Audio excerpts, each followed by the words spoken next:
ನಾಗಮಂಗಲದಲ್ಲಿ ಗಣೇಶ ವಿಸರ್ಜನೆ ವೇಳೆ ಕೋಮು ಗಲಭೆಯ ಪ್ರಕರಣ ಸಂಬಂಧ ಕಿಡಿಗೇಡಿಗಳ ಕೃತ್ಯವನ್ನು ಖಂಡಿಸಿ ನಾಗಮಂಗಲ ಬಂದ್ಗೆ ಕರೆಯನ್ನ ಕೊಡಲಾಗಿದೆ. ವಿಎಚ್ಪಿ ಭಜರಂಗ ದಳ ಸಂಘಟನೆಗಳಿಂದ ಬಂದ್ಗೆ ಕರೆಯನ್ನ ಕೊಟ್ಟಿದ್ದಾರೆ. ನಾಗಮಂಗಲ ಪಟ್ಟಣ ಬಂದ್ಗೆ ಈಗಾಗಲೇ ಸಂಘಟನೆಗಳು ಕರೆ ಕೊಟ್ಟಿರೋ ಹಿನ್ನೆಲೆಯಲ್ಲಿ ಸಹಜವಾಗಿ ನಾಗಮಂಗಲ ಟೌನ್ ವ್ಯಾಪ್ತಿಯ ಶಾಲಾ ಕಾಲೇಜುಗಳಿಗೆ ಒಂದು ದಿನ ಅಂದರೆ ಇವತ್ತಿಗೆ ರಜೆಯನ್ನ ಘೋಷಣೆ ಮಾಡಿದ್ದಾರೆ. ನಾಗಮಂಗಲದಲ್ಲಿ ಗಣೇಶ ಮೂರ್ತಿ ವಿಸರ್ಜನೆಯ ಹೊತ್ತಿನಲ್ಲಿ ಆದಂತಹ ಗಲಭೆ ಪ್ರಕರಣ ಸಂಬಂಧ ಸದ್ಯ ಬೂದಿ ಮುಚ್ಚಿದಂತಹ ಕೆಂಡದ ವಾತಾವರಣ ಅಲ್ಲಿ ನಿರ್ಮಾಣವಾಗಿದೆ. ಘಟನೆ ನಡೆದಿತ್ತು, ಕಲ್ತೂರಾಟ ಆಗಿತ್ತು. ಈ ಹಿನ್ನೆಲೆಯಲ್ಲಿ ಈಗ ಎಲ್ಲ ನಾವು ಅಧಿಕಾರಿ ಸಿಬ್ಬಂದಿಗಳನ್ನ ಸಾಕಷ್ಟು ಜನನ ಇಲ್ಲಿ ರೀಇನ್ಫೋರ್ಸ್ಮೆಂಟ್ನ ಕೊಟ್ಟಿದ್ದೇವೆ. ಹಾಗಾಗಿ ನಮ್ಮ ಪ್ಲೇಟೂನ್ಸು ಸಾಕಷ್ಟು ಜನ ಅಧಿಕಾರಿಗಳೆಲ್ಲರೂ ಬಂದಿದ್ದಾರೆ. ಅದಕ್ಕೋಸ್ಕರ ನಾವು ಈಗೆಲ್ಲ ಒಂದು ವಿಶೇಷವಾದ ಬಂದೋಬಸ್ತನ್ನು ಈಗ ಮಾಡಿಕೊಂಡು ಎಲ್ಲ ಪರಿಸ್ಥಿತಿನ ಹತೋಟಿಗೆ ತಂದಿದ್ದೇವೆ. ಇನ್ನು ವೆರಿಫೈ ಮಾಡ್ತಾ ಇದ್ದೇವೆ, ಬಟ್ ಆ ಪ್ರೊಸೆಷನ್ ಟೈಮಲ್ಲಿ ಆಗಿದೆ. ಹಾಗಾಗಿ ಎಕ್ಸಾಕ್ಟ್ಲಿ ಏನಾಗಿದೆ ಅದನ್ನು ವೆರಿಫೈ ಮಾಡ್ತಾ ಇದ್ದೇವೆ. ನೋಡ್ಕೊಂಡು ಅದನ್ನು ಡ್ಯಾಮೇಜ್ ಆಗಿದೆ, ಸ್ವಲ್ಪ ಕಲ್ತೂರಾಟ ಆಗಿದೆ. ಅದ್ರ ಜೊತೆಗೆ ಕೆಲವು ಬೈಕ್ಗಳಿಗೆ ಬೆಂಕಿ ಹಾಕಿದ್ದಾರೆ. ಜೊತೆಗೆ 1-2 ಅಂಗಡಿಗಳಿಗೂ ಸಹ ಬೆಂಕಿ ಹಾಕಿದೆ.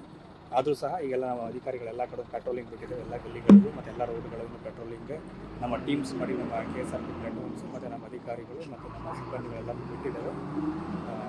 ಎಲ್ಲರೂ ಡಿಸ್ಕ್ ಪೆಟ್ರೋಲಿಂಗ್ ಮಾಡ್ಕೊಂಡಿದ್ದಾರೆ. ಸದ್ಯಕ್ಕೆ ನಮ್ಮ ಸಿಬ್ಬಂದಿ ಇಬ್ಬರಿಗೆ ಒಂದು ಸಣ್ಣ ಇಂಜುರಿ ಆಗಿದೆ. ಅದು ಬಿಟ್ಟರೆ ಬೇರೆ ಯಾವುದು ತೊಂದರೆ ಇದೆ ಕಾಣಿಸ್ತಾ ಇಲ್ಲ. ಬಗ್ಗೆ ಯಾವುದು ಮಾಹಿತಿ ನಿಮ್ಗೆ ಯಾರು ಹೇಳಿದಾರೋ ಗೊತ್ತಿಲ್ಲ, ಬಟ್ ಅದ್ರ ಬಗ್ಗೆ ಯಾವುದು ಅದಕ್ಕೆ ಮಾಹಿತಿ ಅದನ್ನು ವೆರಿಫೈ ಮಾಡಬೇಕು. ಇಲ್ಲ ಅದ್ರ ಬಗ್ಗೆ ಇನ್ನೂ ಮಾಹಿತಿ ಇಲ್ಲ, ಅದನ್ನು ವೆರಿಫೈ ಮಾಡಬೇಕು ನಾವು. ಅದ್ರ ಬಗ್ಗೆ ಸದ್ಯಕ್ಕೆ ನಮ್ಗೆ ಮಾಹಿತಿ ಇಲ್ಲ. ನಮ್ಗೆ ಇದುವರೆಗೂ ನಮ್ಮ ಆಫೀಸರ್ ನಮ್ಗೆ ಬ್ರೀಫಿಂಗ್ ಮಾಡಬೇಕಾದ್ರೆ ತಲವಾರುಗಳ ಇದ್ರ ಬಗ್ಗೆ ಯಾವುದು ಹೇಳಿಲ್ಲ. ನೀವು ಹೇಳ್ತಾ ಇರುವಂಥದ್ದು ಅದನ್ನು ಏನು ಹೇಳಲಿಕ್ಕಾಗಿಲ್ಲ. ಬಟ್ ಈ ಟೈಮಲ್ಲಿ ಆಗಿದೆ, ಎಲ್ಲನೂ ತನಿಖೆ ಮಾಡಬೇಕಾಗಿ ಮೊದಲಿಗೆ ನಾವು ಈ ಸಿಚುವೇಶನ್ ಕಂಟ್ರೋಲ್ ಮಾಡೋದು ನಮ್ಮ ಪ್ರಯಾರಿಟಿ. ಆದಷ್ಟು ಒಂದು ಹತೋಟಿಗೆ ಬಂದಿದೆ.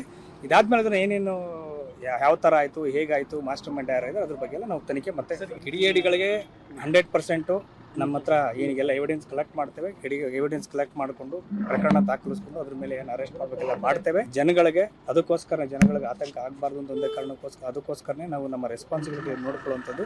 ಅದಕ್ಕೆ ನಾವು ಹೆಚ್ಚಿನದಾಗಿ ಫೋರ್ಸ್ ತೊಗೊಂಡ್ಬಿಟ್ಟು ಪೆಟ್ರೋಲಿಂಗ್ ಮಾಡ್ಕೊಂಡು ಎಲ್ಲ ಕಡೆ ನಮ್ಮ ವಿಸಿಬಿಲಿಟಿ ಮತ್ತು ಏರಿಯಾ ಡಾಮಿನೇಷನ್ ಮಾಡ್ಕೊಂಡೆಲ್ಲ ಮಾಡ್ತಾ ಇದ್ದೇವೆ. ಇನ್ನು ನಾವು ಇದನ್ನ ನಮ್ಮ ವಿಜಿಲ್ನ ಕಂಟಿನ್ಯೂ ಮಾಡ್ತೇವೆ. ಅದನ್ನ ನಾನು ಈಗ ಅಷ್ಟು ಡೀಟೇಲ್ ಆಗಿ ಹೇಳಿ ಅದನ್ನು ವೆರಿಫೈ ಮಾಡ್ತೀವಿ. ಕೆಲವರು ಸಿಕ್ಕಿದ್ದಾರೆ, ಬಟ್ ಇನ್ನು ಅದ್ರ ನಂಬರ್ ನಾವು ಕರೆಕ್ಟ್ ಸದ್ಯಕ್ಕೆ 3 ದಿವಸ ನೆಕ್ಸ್ಟ್ 3